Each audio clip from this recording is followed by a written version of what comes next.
Tommy, I bet you can't guess what this design concept is for. In other words, what car this is going to be in the very near future, because this is obviously Toyota, and I'll give you a hint. It is one of the most popular car models, not just that Toyota built, but in the world. I think it's the most popular. What you're looking at here, folks, is the upcoming Corolla. So the Corolla has been known for many things over the years. It's been known for reliability, affordability, just a great car to get around the world in.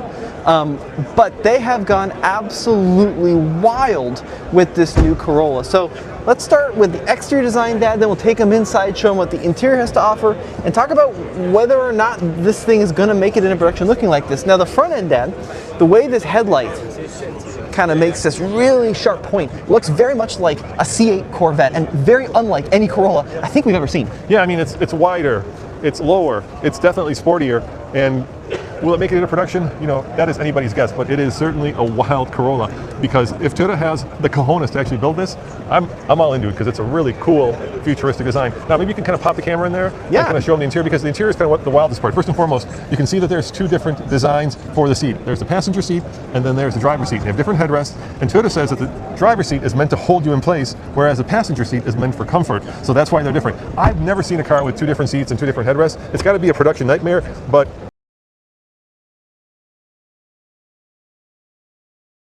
outlandish and far-fetched that you just know it's never going to happen. But when you look at some of the fit and finish and the fact that it has real door handles and it has real mirrors, it's kind of clear that they might actually do something very similar to this. So poking your head into the back, you can see completely flat floor inside this vehicle. It's got this bench bucket design, which I really like, with these little butt rests that are kind of inset into the base of the seat. Look at those really elegant little seatbelt catches. Like if they're developing a concept car with USB-C ports in the back and real seatbelts, I think this thing might actually make it into production. You like this material in the door? It's so good looking. It's very Swedish in some ways. That's very Volvo-esque. Yeah, I really like the ambient lighting as well that you kind of see there. And what do you think, once you pop it in there for a second, what do you think that little toy car is on the center console there? Do you see it? That's a gear shifter. That's a gear shifter, yeah, wow. Yeah, for sure. My favorite part of this by far, though, is the back end treatment. I think it looks really good. Yeah, I mean, it's super angular. Like, it's kind of funky that we're not seeing any conventional Toyota design in this vehicle at all, right? Well, it's got this little ducktail right there, which is really cool. And then I love the way that this tail like kind of wraps all the way around. Now, I've seen that in some other cars, but it is very modern and it is very different when you look at it for something that is, you know, the best-selling car with the nameplate of Corolla. What I really like about it, and this is something that we are starting to see less and less of, is the fact that it has an actual rear window,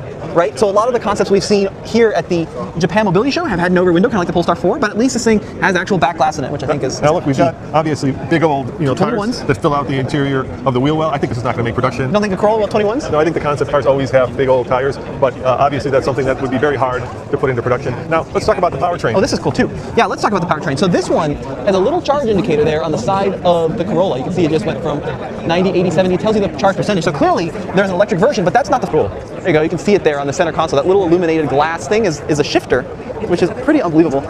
I got to thank you. This has a passenger display in it as well. You can see that there in front of the passenger, and that's supposed to fold up as well and kind of hide out of the way if you don't want it displayed. Very cool interior. You know what I like? It's got real controls for the seats. I think it's got real seat controls. Those will make it into production for sure. So I think that, you know, Dad, it's easy to say this is a crazy outlandish prototype that's never ever going to see the light of day. You know what, Tommy? It's a crazy outlandish prototype that will never see the light of day. I disagree. Okay. I mean, look, they don't do prototypes with seat controls, door handles, mirrors, USB-C ports, and seatbelts, right? Most of these crazy concepts will never have seatbelts because they're never ever going to be a thing. This car, I'm not sure it's going to look exactly like this, but I really think this might be a good teaser at what the new Corolla might look like. Now, for a while there, Tommy, at auto shows when we went to, obviously the concept was very much different from the reality. So when they made the real car, they kind of took the magic out of it. They made it much more production ready. You probably wouldn't get two different types of seats for driver and passenger. And then for a while, this makes it in production because it's just fundamentally cool. I like how low the front end is. I like how wide it looks. I love all the glass, right? So many modern cars have these little greenhouses that are so restricting and so terrible for visibility. But if they could put something like this into production, it'd be awesome. Now, pricing, right? Corolla, $30,000, mid-20s, right? Up to 30, up to maybe. mid-30s. Yeah. Obviously, if it was fully electric, I might expect it to be a little bit more expensive than that. But a hybrid version, if you could get this design for $28,000, really gorgeous. I love a lot of the design cues, and I really, please, Toyota, if you're gonna tease us with this, make it a reality. Hell yeah! Once again, just like we did with the previous video of the new Land Cruiser FJ, Toyota, 3 words. Take my money. There you go. Head on over to alltfl.com for what, Tommy? More news from the